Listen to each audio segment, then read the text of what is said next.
ハレルヤ感謝いたします。今日もよろしくお願いいたします。今日の神様の御言葉は先週に続きましてマタイの福音書28章18節から20節であります。오늘 은혜 받으시는 하나님의 말씀은 저번 주와 동일하게 마태복음 28장 18절부터 20절까지 말씀이 되겠습니다. 함께 읽겠습니다.ご一緒に読みましょう。イエスは近づいてきて彼らにこう言われた。私には天においても地においても一切の権利が与えられています。それゆえあなた方は言ってあらゆる国の人々を弟子としなさい。そして父子聖霊の皆によってバプテスマをさせまた私があなた方に命じておいたすべてのことを守るように彼らを教えなさい。見よ私は世の終わりまでいつもあなた方と共にいます。アメン。6월 달에 외우는 말씀 6月の御言葉第2テモテ4の2です。ティモテフ書4장 2절 읽겠습니다. 読みましょう。御言葉を述べ伝えなさい。時が良くても悪くてもしっかりやりなさい。寛容を尽くし絶えず教えながら責め戒めまた進めなさい。アメン。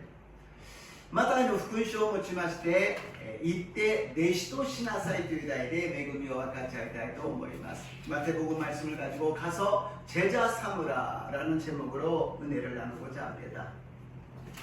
우리가 이 세상을 언젠가는 떠날 때가 있을 것입니다. 그때 우리가 마지막 말을 남긴다면 어떤 말을 남기겠습니까? いつか私たちはこの世を離れます。その時に最後に残す言葉といったらどんな言葉があるでしょうか。そんな先のことを何もこんな時間に言わなくてもいいんじゃないですか。그런 나중 일인데 그것을 지금 꼭 이렇게 이야기를 해야 되겠습니까? 그러나 항상 마음에 두고 있어야 우리는 그것을 사용할 수가 있습니다. 心にいつも考えがあってこそ最後の時にしっかりと最後に残したい一番大事な言葉を伝えることができるのです。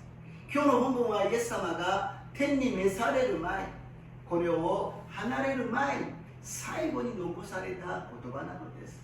오늘 본문 말씀은 예수님께서 승천하시기 전에 이 세상을 떠나시기 전에 마지막에 하신 말씀이라는 것입니다. 그냥 생각나서 한 것이 아니라 계속해서 제자들을 양육하시고 가르치시고 제자로 삼으시면서 마지막에 가장 필요한 말씀을 남기셨다는 것입니다. むやみに思いつきで話されたんではなく、ずっと弟子たちにどのような言葉を残すべきなのか、いろいろと養育しながら育てながら教えながら、そして最後に言われた御言葉なのであります。これを至上命令と言います。この地で一番大切な尊い命令で必ず成し遂げなければならない命令だという意味であります。 이 부분을 예수님이 지상명령이라고 말씀하십니다. 이 지상이 아니라 가장 높고 존귀한 명령, 반드시 지켜야 될 명령을 갖다가 주님께서는 우리에게 맡겨주셨습니다. 그것은 무엇이냐? 선교라는 것입니다. それは何か宣教しなさいということであります。宣教は遠いところに行くことでありますが、簡単に言えば伝道は同じ言語、同じ文化の中で伝えるときに伝道です。 선교라 그러면 저 먼 데로 가는 것을 이야기합니다. 간단하게 말씀드리면 전도라는 것은 똑같은 문화권, 똑같은 문화와 똑같은 언어 속에서 전하는 것이 전도요. 다른 문화권, 다른 언어에 전할 때는 선교라고 이야기합니다. 違う文化圏、違う言語のところに行って私たちが伝えるときには宣教というのです。 言葉は違っても内容は同じイエス様は救い主だということであります。 그 표현의 단어는 다르지만 똑같은 내용, 예수 그리스도는 구세주라는 것입니다. 예수님이 우리들의 구세주라는 것을 전하는 것이 전도요, 선교요. 예수님이 우리들에게 마지막에 남기신 유언인 줄로 믿습니다. イエス様が救い主であるということを宣教し伝道しなさいと私たちに託されたこの言葉が福音が最後の遺言なのであります。次のページに行きますと、イエス様の最後の遺言は信じる人々には遺言だけではなく使命である。この教会、すべての教会の存在目的なのであります。 예수님이 마지막에 남기신 유언이라는 것은 믿는 사람들의 사명이요, 이 세상에 존재하는 모든 교회의 존재 목적이라는 것입니다. 우리가 지금 예배 드리는 것도 왜 예배를 드리느냐? 물론 하나님께 감사드려서 하나님의 은혜 받기 위해서 예배를 드리지만 그 목적은, 존재 목적은 선교하고 전도하기 위해서 우리가 예배를 드리고 있다는 것입니다. 今日私たちが礼拝を捧げるのは主の恵みに感謝して主の恵みを慕い求めて礼拝を捧げますが、もっと深い、もっと大切な存在目的というのは宣教し伝道するために私たちは礼拝を捧げているということであります。その宣教が教会の目的になるならば、その教会は必ずリバイバルするのであります。 교회에 존재하는 목적이 무엇인가? 그것이 선교라면 반드시 그 교회는 부흥하게 되고, 교회가 부흥한다면 반드시 그 나라는 복받게 된다는 것입니다. 교회가 리바이벌을すれば当たり前のように必ずその国は祝福されるということであります。 最初福音というものは、宣教はヨーロッパから始まりました。全世界に宣教師たちが出ていきました。その時にヨーロッパは神様の祝福を受けたのであります。 처음에 복음이 선교사를 보낸 것은 유럽입니다. 전 세계 선교사들이 나갔습니다. 그때 유럽은 하나님의 축복을 받았어요. 그러나 선교의 불이 꺼지니까 그 불이 이제 미국으로 넘겨갔습니다. しかし宣教のその炎が火が消えてしまったらアメリカに移ったのです。そのアメリカでたくさんの宣教師を送った時にアメリカは巨大国になりました。 미국에서 많은 선교사들을 보냈을 때 미국은 막강한 나라가 되었어요. 그런데 이제는 그것이 불이 꺼져가니까 점점 흔들리기 시작하잖아요. その火が今消えかかっているからアメリカが動揺してブレているのが見えるのであります。 その火は、宣教の火はどこに行ったのか？アジアへ、そしてアフリカへ、南米に今飛んでいるのであります。 그 선교의 불은 어디로 갔느냐? 아시아에, 그리고 남미에, 또 아프리카로 지금 큰 부흥의 역사가 일어나고 있다는 것입니다. 저는 2033년까지 부흥의 역사가 전 세계로 일어나고 일본이 10배로 부흥된다는 이 꿈을 가지면서, 이제 선교의 역사가 일어나는 차례는 일본이 될 줄로 믿습니다. 2033年に世界的に大リバイバルが、日本には10倍のリバイバルが起きるという夢を持ちながら、そうか、今度宣教の中心は日本になると信じます。 これが私たちの信仰であります。これが私たちの信仰告白であります。 이것이 우리들의 신앙이요, 우리들의 신앙 고백이라는 거예요. 사람들이 이야기했죠. 일본에서 무슨 선교예요? 지금 1%도 안 되는 나라에서 무슨 선교입니까? 笑わせてください。日本は 1% にもならないのに何が宣教ですか? 完全な不可能なところで完全な可能性を見るのが神様の世界であります。 死人を生かし、ないものあるもののようにお呼びになる神様を信じる私と皆さんになりますよう祝福いたします。 절대 불가능한 데서 절대 희망을 가질 수 있는 가능성을 가지고 있는 것이 하나님의 능력입니다. 죽은 자를 살리시고 없는 것을 있는 것처럼 부르시는 하나님을 믿으시기를 주님의 이름으로 축복합니다. 그렇게 되면 어떻게 된다고요? 일본 나라가 잘 살지만 지금 많이 떨어졌어요. 그러나 선교하기 시작할 때 일본의 나라가 축복을 받게 될 줄로 믿습니다.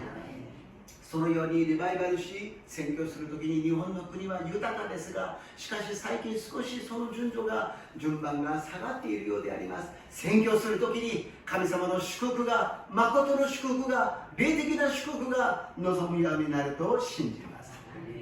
그런데 이 선교 전도라는 것이 간단하지가 않습니다. 우리가 노방전도 나가서도요, 그렇게 담대하게 나갔지만 갑자기 사람 오면은 줄까 말까 줄까 여러 가지로 고민하게 되는 것입니다. 간단대はありません。ロボ伝道に行ってよし行くぞと言ったけども人の顔を見たとか渡そうかやめようか渡そうかといろいろ悩んでしまうのであります。 그래서 복음은 우리들의 힘으로 전하는 것이 아니라 하나님이 도와주셔야 됩니다. 福音は私たちの力ではなく神様が助けてくださらなければなりません。それで1番目、イエス様の権威で宣教するのです。 예수님의 권세로 선교해야 된다는 것입니다. 우리들의 힘이 아니라 예수님의 권세입니다. 마태복음 28장 18절입니다. 마태의福音書 28장 18節を読んでみましょう。 イエスは近づいてきて彼にこう言われた。私には天においても地においても一切の権威が与えられています。아멘. 예수님의 능력 정도가 아니라 권세입니다. 하늘과 땅과 것입니다.天と地と地の下にある全ての権威を持っておられる예수 그리스도であります。 그런데 그 권세를 갖고 그냥 먹고 마시고 크게 잘 산다는 것이 아니에요. その権威を持ってうまいものを食べていいことをしてたくさんのものを得るという権威ではありません。イエス様の権威で何をしたかというと罪を許してくださったのであります。 예수님이 권세를 해주신 것은 죄를 용서하여 주셨다라는 것입니다. 죄에 대해서 이 세상은 죄가 있는 세상이에요. 우리들도 죄인이에요. 그러나 예수님께서 우리들을 죄를 용서하여 주셔서 죄를 용서받은 나라로 세워주셨다라는 것입니다. 私たちはこの世の中で罪人であります。罪のない人は誰もいません。しかし罪のこの国の中でイエス様が私たちを罪を許して罪が許された国を建ててくださったのであります。その権威はイエス様だけにあるのであります。이 세상의 권세를 갖고 아무리 능력을 갖고 권력을 가진다 할지라도 다 지나가는 것입니다. 시간이 지나가면 다 모든 것이 시들고 사람들도 다 이 세상을 떠나게 되는 것입니다. 마지막에 남는 것은 무엇이냐? 죄가 남는다라는 거예요. 죄가 남기 때문에 하나님의 나라를 못 가고 죄가 있는 나라로 갈 수밖에 없다라는 것입니다. 全ては過ぎていくのです。全てはしおれて枯れていくのです。人も全て過ぎていくのです。いなくなっていくのです。ニュースを見ればいろんな芸能人が政治家が一人二人といなくなっていくではありませんか。やがて私たちの順番にもなるのであります。全てはなくなっていくのです。なくなっていく中で一番残る何か、私たちの罪が残ってしまうのです。罪が残るから神様の御国は入れず、罪の国に行くしかないものになってしまうのであります。その人間の絶対絶望、絶対不可能である罪の問題を解決する権威がイエス様にあると信じます。 인간의 절대 절망이요 불가능했던 죄의 문제를 해결해 주시는 예수님의 권세가 있다라는 것입니다. 죽으시고 3일 만에 부활하셔서 우리들의 새 생명을 주셨다라는 것입니다. 死んで3日目によみがえって私たちに新しい命を与えてくださった権威であります。 빌립보서 대감이 2장 9節から 10節です。 빌립보서 2장 9절에서 10절입니다. 読みます。 それゆえ神はこの方を高く上げて全ての名を勝るのをお与えになりました。それはイエスの皆によって天にあるもの、地にあるもの、地の下にあるものの全てが膝をかがめ、アメン。 하늘에 있는 것이나 땅에 있는 것이나 땅 아래에 있는 것이나 그것은 무엇이냐? 먼저 죽어서 하늘나라에 간 사람이나 또 하늘나라 못 간 사람이나 또 지금 현재 살아있는 사람이나 아니면 땅속에 죽은 사람이나 모든 사람이 예수님 앞에 무릎을 꿇게 된다는 것입니다.天にあるもの、地にあるもの、地の下にあるもの、すでに亡くなった方、今生きている人、そして地の下に埋められた人、どんな人に対してもその膝はかがめなければならないのです。イエス様の御前に立つようになるということであります。 イエス様の権威の前にみんなが膝をかがめなければならないということであります。 그러나 권세를 갖고 우리는 복음을 들고 나가는 것입니다. 우리 마음속에 하늘과 땅과 땅 하나의 권세를 가지신 예수님 이름으로 일어나 나갈지라다. 私たちの心には天と地と地の下にある全ての権威を持ってあるイエス様の皆によって私たちは進んでいかなければならないのであります。 私たち人間には限界があります。人間には足りないところがあります。人に対してあなたは罪人だと言えるような存在ではありません。だからイエス様の権威が必要なのです。 우리는 부족하고 한계가 있고 사람 보고 당신은 죄인입니다라고 말할 수 있는 자격이 없어요. 그래서 예수님의 권세를 갖고 나가야 된다는 것입니다. 예수님의 권세를 갖고 나간다는 것은 무엇이냐? 마귀를 쫓아내고 질병을 치료하고 문제를 해결하고 하나님의 나라가 임하게 만든다는 것입니다. 神様のイエス・キリストの権威を持って進むということは悪霊を追い出し、病を癒し、問題を解決していく権威によってその神様の御国を建てていくのであります。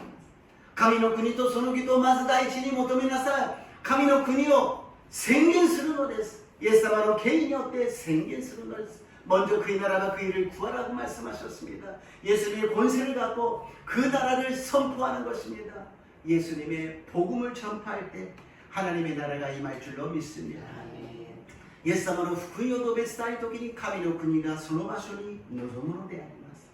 私たちの家庭に、私たちの職場に、私たちの授業先に、私たちが行く先々にイエス様の権威を持って進んでいくならば、そこが伝道する場所であり、そこが宣教する場所になるのです。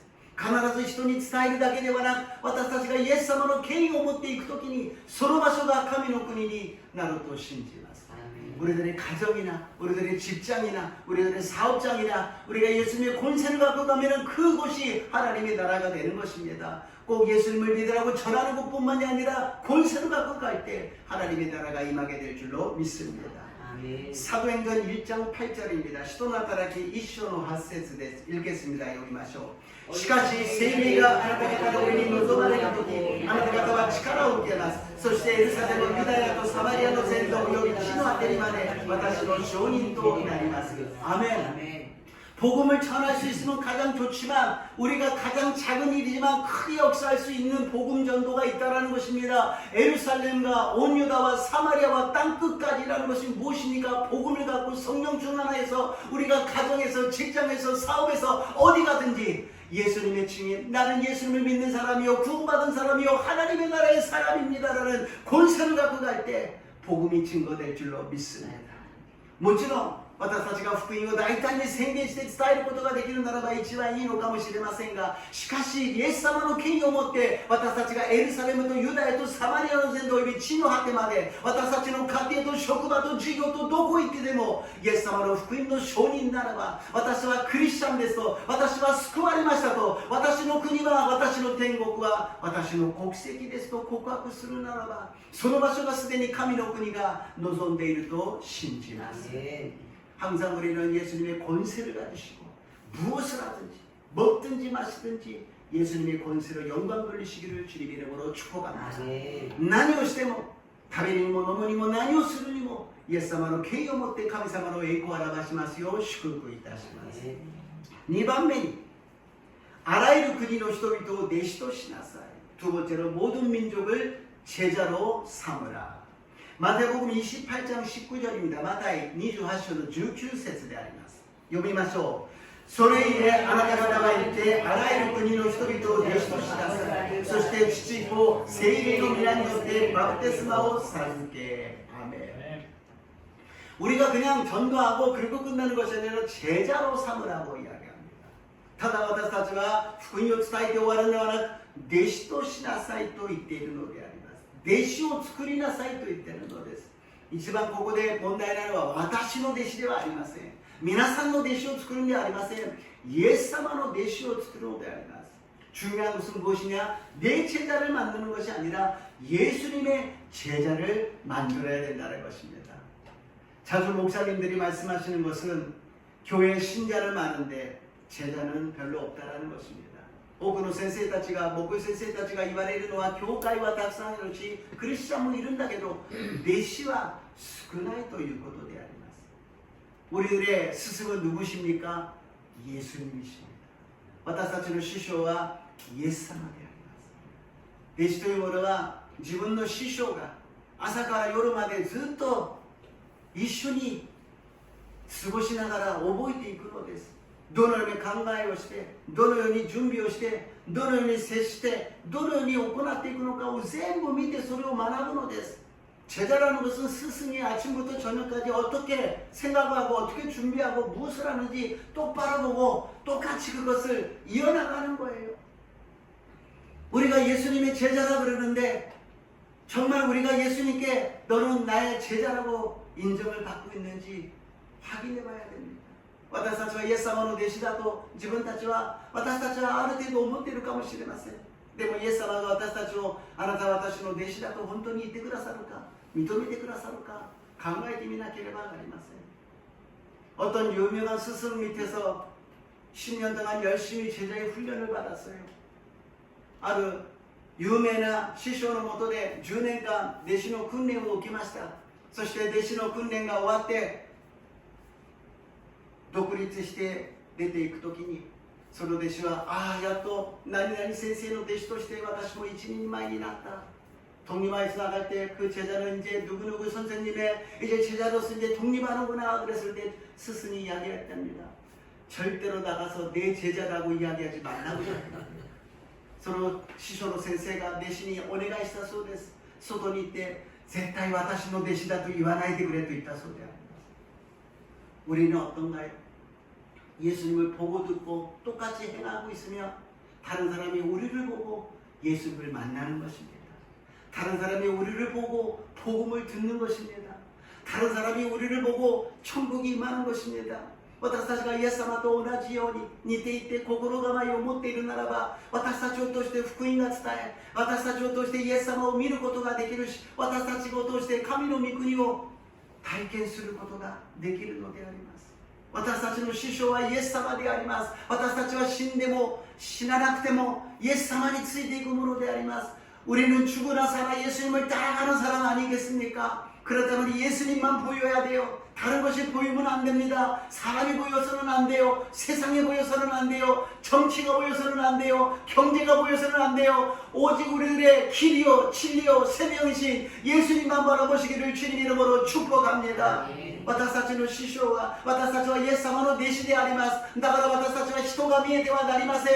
環境が見えてはなりません。世の中の政治が見えてもなりません。経済が見えてもなりません。私たちの道であり真理であり命である私たちのイエス様が見えますように主の皆によって祝福いたします。 그러니까 우리는 생각도 긍정적으로 해야 된다는 것입니다. 말도 긍정적으로 해야 된다는 것입니다. 행동도 긍정적으로 해야 된다는 것입니다. 아니에요. 이때는 이렇게 돼서 저렇게 돼서 이유는 필요 없어요. 예수님은 긍정적인 것밖에 없었다는 것입니다. 私たちは言葉も肯定的で、私たちの行動も肯定的で、考え方も肯定的でなければなりません。人は言うでしょう。でもこういうことがあって、ああいうことがあって、こんなことがあるんですよ。そういう理由はいりません。イエス様には否定的なものはないのです。否定的なものを肯定的に変えるのであります。死を命に変えるのであります。 악마의 세계를 하나님의 국민이変えるのであります. 우리는 이유를 만날 필요가 없어요. 왜냐하면 부정적인 것을 긍정적으로 바꾸시는 분이 예수님이십니다. 지옥을 천국으로 만드시는 분이 예수님이십니다. 예수님같이 생각하시고 예수님같이 말하시고 예수님같이 행동하시는 저 여러분 되시기를 주님의 이름으로 축복합니다. 내가 먼저 제자가 되어야 된다는 것입니다. 내가 제자가 되면 내 모습을 통해서 모든 사람이 제자가 될 줄로 믿습니다. まずは私たちが弟子にならなければなりません。私たちが弟子になれば私たちを通して多くの人たちが弟子になっていくことができると信じます。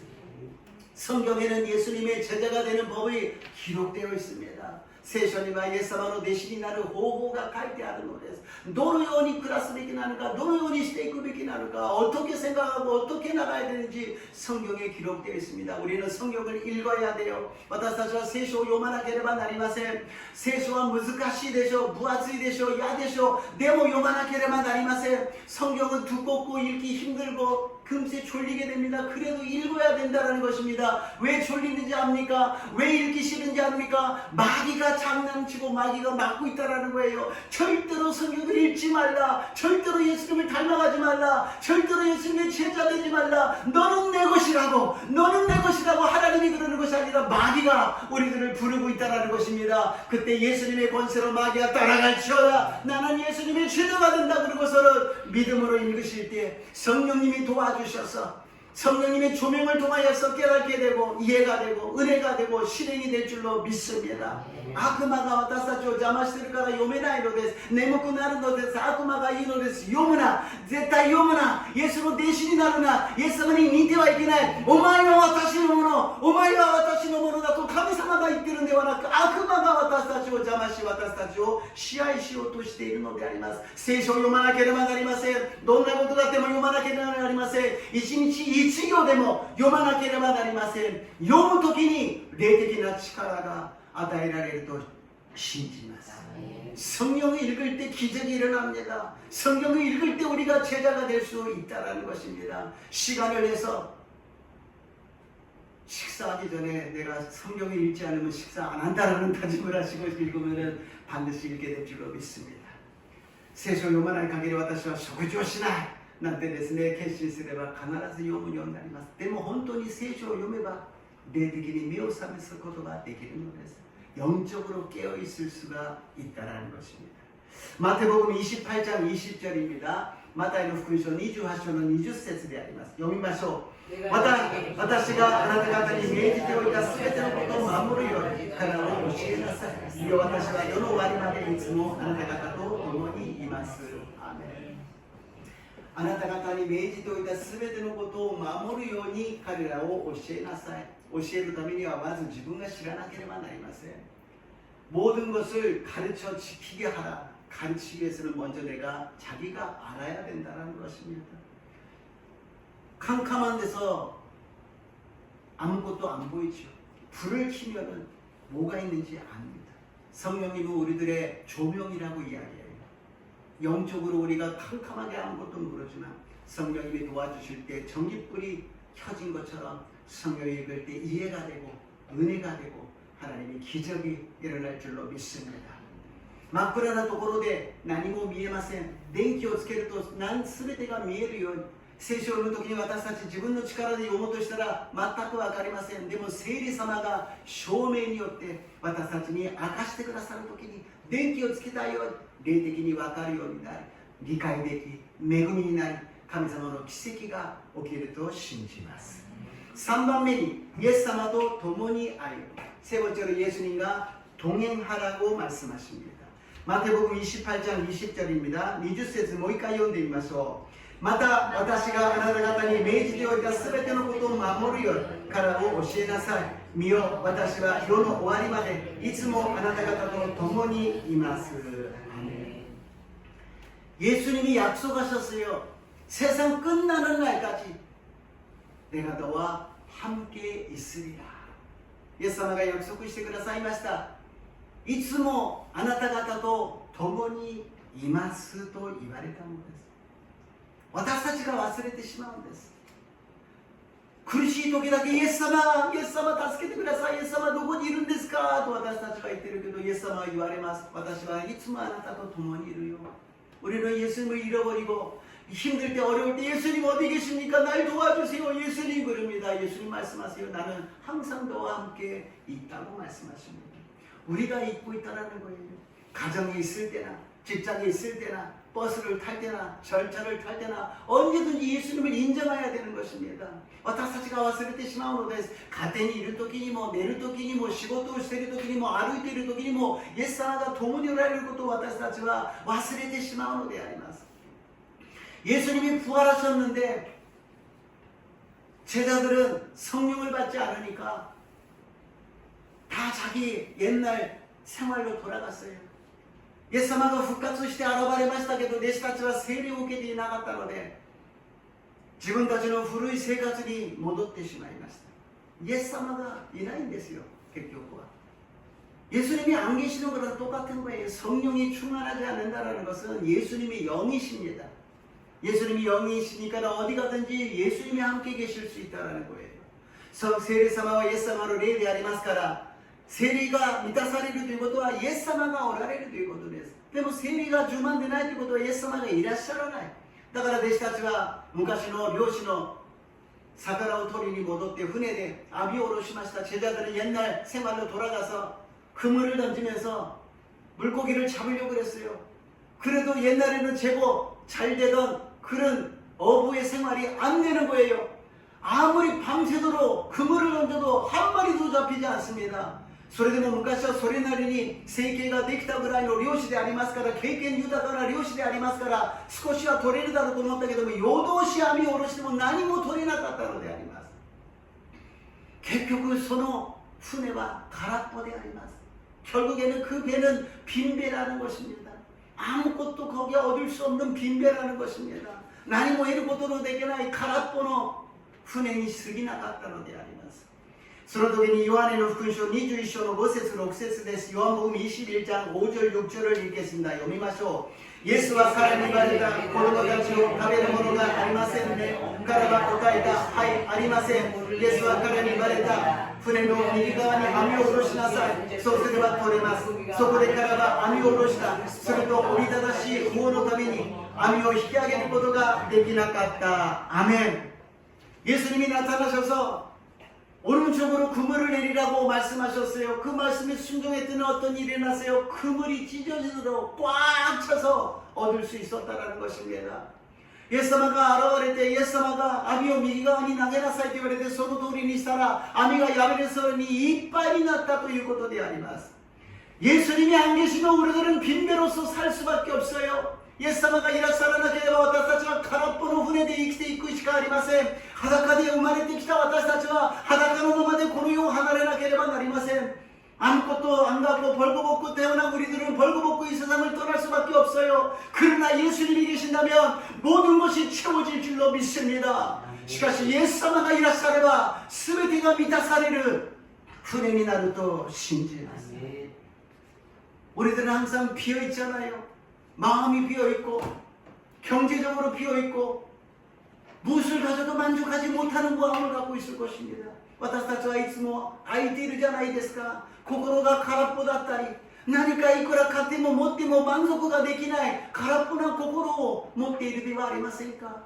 それはイエス様がいらっしゃらないからではありませんか。예수님이 안 계시니까 그러는 거 아니겠습니까? 우리가 예수님이 안 계시다는 것이 무슨 뜻입니까? 예수님 안 보이는데요. 예수님 어떻게 하면 우리들을 모실 수 있는 거예요? 채울 수 있는 것이에요? 말씀이 예수님이십니다. 말씀이 육신이 되어서 이 땅에 오셨습니다. 성령님이 예수님입니다. 예수님의 영이 우리에게 오셨습니다. 그것을 우리가 생각하지 않고 예수님만 찾고 있다는 것입니다. 예수님이 어디 계시냐고 우리를 이야기하고 있다는 것입니다. 예수님가いらっしゃらないじゃあどうやったら迎えることができるんですか。イエス様はどこにいるんですか。御言葉ですよ。言葉が人となって来られたこの聖書の御言葉がイエス様であり、イエス様の霊である聖霊様が私たちに来てくださればイエス様がいらっしゃるのです。もっと私たちは根本に基本に戻るのではありませんか。御言葉と聖霊に満たされますように祝福いたします。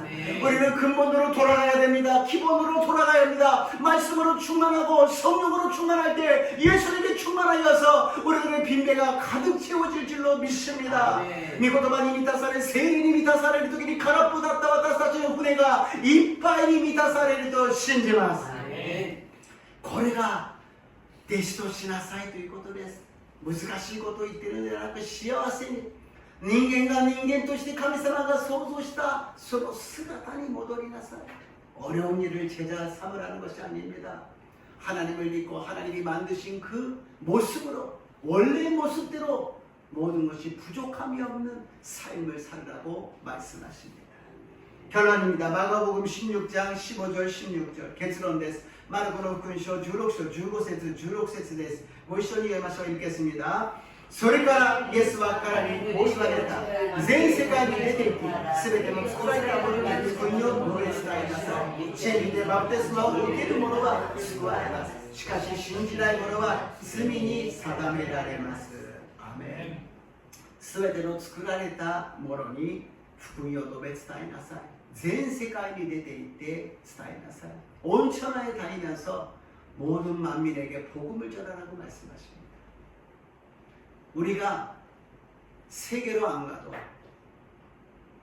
하나님은 교회를 통하여서 복음을 전하고 계십니다. 私たちがどこか遠いところに行って宣教しなくても神様は教会を通して宣教しておられるのです。宣教大会に行ってきて感じたのは、ああ、ヨイド教会だけででも600人以上の宣教師を送って全世界で福音を述べ伝えているならば、どれだけ多くの教会が全世界にあるのか。 선교도에 다녀오면서 여의도교에서 600명 정도의 선교사를 파송하고 있다는 거예요. 그 한 교회에서. 그렇다면 이 세상에 얼마나 많은 교회가 존재하고 있는가. 교회의 존재 목적은 무엇이라고요? 선교를 하고 있다는 거예요. 하나님은 지금도 일하고 계신다는 것입니다. 성령의 역사를 하고 계신다는 것입니다. 예수님이 너희와 함께 있으리라고 우리들에게 말씀하십니다. 神様は今も働いておられるのであります。私たちの目の前には何も変わっていないかもしれないけれど、神様は働いておられるのです。神様のご計画の中で働いておられるのです。教会の存在目的は宣教であり、神様は私たちを通して働いておられます。その神様を信じて、神様と共に福音を持って、イエス様の権威を持って、私たちの家庭、事業、職場、どこ行っても主の御業が起きますように。主の皆によって祝福いたします。 우리가 가정과 직장과 사업과 어느 데 가든지 예수님의 권세로서 나가서 복음을 전하며 하나님의 나라가 임하시기를 주님의 이름으로 축복합니다. 주님의 이름으로 축복합니다. 主の皆によって祝福いたします。ハレルヤイエス様、宣教というものは特別な人たちがするものだと私たちは考えがちであります。しかし救われたすべての人々への使命であり、そして教会の存在目的であることをもう一度教えてくださり感謝いたします。 주님 성교는 특별한 사람들의 일이라고 생각했습니다. 그러나 믿는 사람들의 사명이요 교회의 존재 목적인 것을 다시 한번 가르쳐 주시니 감사합니다. 먼저 우리가 죄자가 되어서 예수님의 권세로서 우리들을 괴롭히는 모든 것을 물리치고 하나님의 나라가 임하게 하여 주시옵소서. まず私たちが弟子となり、イエス様の権によって悪しき者を滅ぼし、イエス様と共に歩むことができますよう導いてください。 예수님과 동행하는 우리 모두가 되게 도와 주시옵소서. 예수님 이름으로 기도드리옵나이다. 예수님의 이름으로 기도드리옵나이다. 아멘. 賛美を捧げます。